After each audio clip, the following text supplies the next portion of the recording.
தேவனுடைய செய்கைகளை விவரிக்க நாம் அழைக்கப்பட்டிருக்கின்றோம். ஆண்டவர் நமக்கு செய்த அற்புதங்கள் ஏராளம் பிரியமா. ஒவ்வொரு நாளுமே அது ஒரு விவரிக்க முடியாததாக இருக்கின்றது. ஆனால் நாம் சொல்ல அழைக்கப்பட்டிருக்கின்றோம்.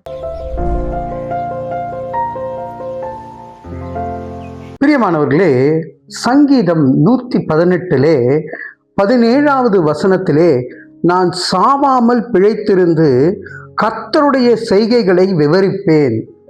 இன்னைக்கு நான் சாவாம பிழைத்திருந்து கர்த்தர் எனக்கு செய்த காரியங்களை விவரிப்பேன் என்று சொல்ல நாம் கடமைப்பட்டு இருக்கின்றோம். இன்னைக்கு ஒவ்வொருத்தரும் நீங்கள் திரும்பி பார்க்கும்பொழுது, நாம் திரும்பி பார்க்கும்பொழுது நம்முடைய வாழ்க்கையிலே என்னைக்கோ இறந்திருப்போம். ஏதோ பெரிய நோய் வந்து தான் நாம் இறக்கணும்னு இல்லை.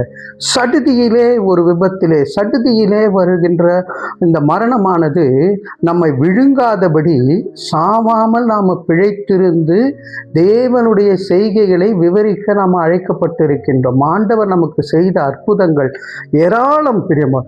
ஒவ்வொரு நாளுமே அது ஒரு விவரிக்க முடியாததாக இருக்கின்றது. ஆனால் நாம் சொல்ல அழைக்கப்பட்டிருக்கின்றோம். பிரியமானவர்களே, தாவீதுடைய வாழ்க்கையிலே யோசித்து பார்க்கும்பொழுது, ஓடிக்கொண்டே இருக்கக்கூடிய தாவீது அப்சலோம் தன்னுடைய சொந்த மகனுக்காக பயந்து ஓடுகின்றான்.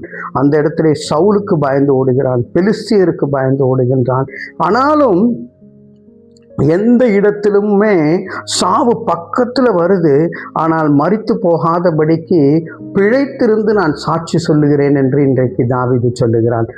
இந்த கோவிட் டைமில் பிரியமானவர்களே, எனக்கு தெரிந்த ஒரு குடும்பம் இப்படி தான், அப்படியே ஒரு அங்கலாய்ப்போடு கூட, மரித்து போவேனோ என்ற பயத்தோடு கூட, இந்த பக்கத்தில் மரணம், அந்த பக்கத்தில் மரணம், மரண ஓலைகள் மத்தியிலே அவங்க ஆண்டவரை சேவித்து கொண்டு இருந்த ஒரு சூழ்நிலை இருந்தது பிரியமானவர்களே.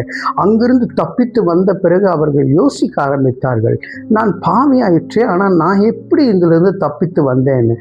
ஆண்டவர் சில காரியங்களை நம்முடைய வாழ்க்கையிலே வைத்திருக்கின்றார். அந்த காரியம் நிறைவேறும் அளவும் அவர் நம்மை எடுத்துக்கொள்வதில்லை பிரியமானவர்களே.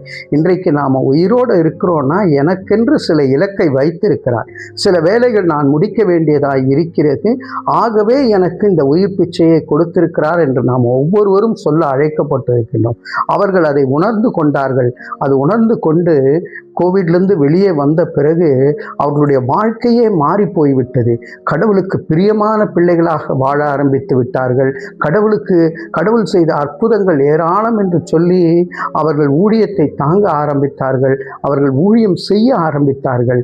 இப்படிப்பட்ட வாழ்க்கை மாறுதல் நம்ம ஒவ்வொருவருக்கும் வர கர்த்தர் நமக்கு அருள் புரிவாராக. நாம் சாவாமல் பிழைத்திருந்து ஆண்டவருடைய செய்கைகளை சொல்வதற்காக நாம் அழைக்கப்பட்டு இருக்கிறோம்.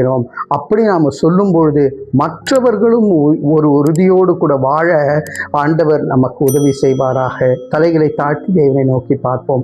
அன்பின் பரலோக பிதாவே, எத்தனையோ பேர் கர்த்தாவே மரண பயத்தோடு இருக்கும்பொழுது நாங்கள் சொல்லுகிறோம், நாங்கள் சாவாமல் பிழைத்திருந்து உமக்கு சாட்சிகளாய் இருக்க கர்த்தருடைய கரத்திலே எங்களை அர்ப்பணிக்கிறோம். நீர் பொறுப்பெடுத்துக் கொள்ளும்.